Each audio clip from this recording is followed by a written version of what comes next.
Okay, so let's wrap up our perceptions of the Doogee Mix 5.5. As you know, I was really disappointed with this phone to start with, and most of that disappointment was about the camera quality. So what's changed since the last couple of updates we've had, including the updates that have just come through today? Well, the fingerprint scanner, which I was a little bit unhappy about, is much improved. So unlocking first time on any finger that's enrolled is the norm. So there we go. We're getting much better performance on the fingerprint scanner now. It's quicker unlocking and it's more reliable on all 4 of the fingers that I've enrolled. So that's good. Battery life is actually really superb on this phone. I've been using it for a week, and I wouldn't say I'm a massively heavy user. I don't listen to music on it all day or anything like that.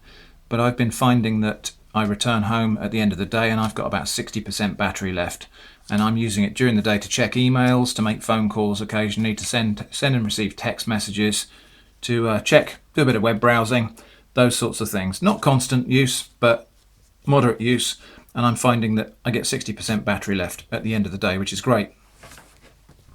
Now the camera. So the camera was my big gripe about this phone, and it is better after the update in some ways. I guess it might be worse in others. Now let me explain what I mean by that. So one of the gripes I had was that the autofocus, there was no continuous autofocus on video mode. Well, now there is, but unfortunately it's hunting for focus constantly, and it makes the video camera almost unusable. So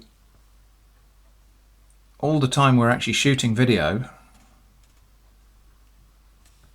anytime anything in the scene changes, it will hunt for focus, and you get this kind of zooming effect on the captured footage. So it's kind of a little bit unusable really because of that. Still photo quality on here is actually pretty good. You can take some pretty good still photos on this. The color's a little bit weird still, but I got a feeling they've calibrated the camera in the app for optimal viewing of the images on the OLED screen.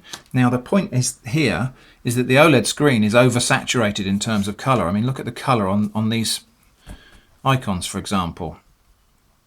The OLED screen is oversaturated, and so the photos, when you take them, look fine on this screen, but when you get them off the camera and you look at them on a computer, they look a little bit undersaturated, a little bit dull, maybe a bit lifeless. That can probably be compensated for. In fact, if you probably buy a third-party camera app, you can probably adjust all of those settings and so on. So not a big deal there. Still photos, I'd say this actually is a pretty good camera for still photos, as long as you've got good lighting conditions. So probably satisfactory now on that. The video though, I think there's still room for improvement there really. The video camera app just needs a bit of improvement. The hunting for autofocus makes it virtually unusable. If it wasn't for that, I guess it probably would be quite good. The resolution seems okay, the amount of detail seems okay. The one thing I found that was really weird was, even though in the app you can tap to focus, and you can choose an object and you can say, okay, well I'm going to tap on that object and I want the exposure to be set based on the appearance of that object, and so it will set the exposure based on where you tap on the screen. But unfortunately it doesn't keep that setting, so it kind of reverts back. So while you're doing video, you set the exposure and the focus and so on, and then a minute later it will hunt and it goes back to some other setting. So unfortunately there's no fine control of things like exposure and focus and so on the camera app, which makes it a little bit of an annoying thing to use. So in fact, you know what we'll do? We'll just take some video footage here. So here's me filming this apple. So this footage here, what we'll do, I'll just tap on other side. So that's on the less exposed side. So I've asked for more exposure, but it's reverted back again. So now I'm going to tap down here and we've lost focus. So, and we've got less exposure because I'm on the light side of the apple. And that's kept that exposure setting for a while, so that's interesting. But again, as soon as you move the camera, it reverts again. It's going back to auto exposure, autofocus completely, and there's no control over that. At least not in the native camera and video recorder app.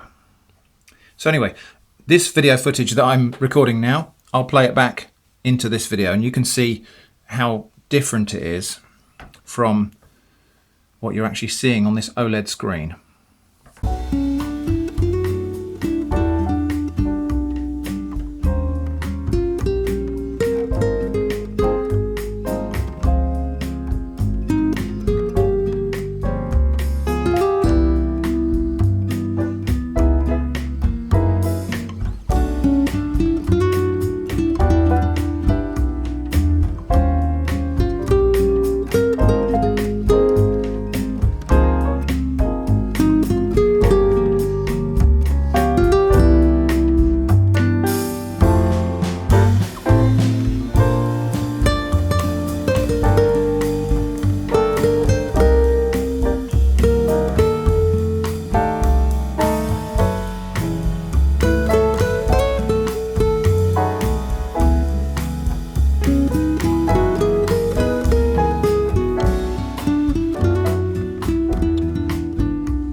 So anyway, so that's, I think, all I'm going to say for now about the Doogee Mix 5.5.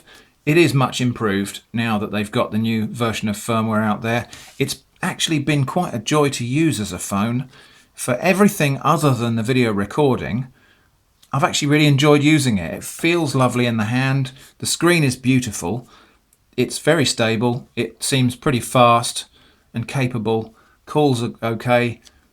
Web browsing's great. Everything about the phone is great. It's just let down really by the video recording app and the quality of the footage and the control that you have within that app. So I hope that's been useful.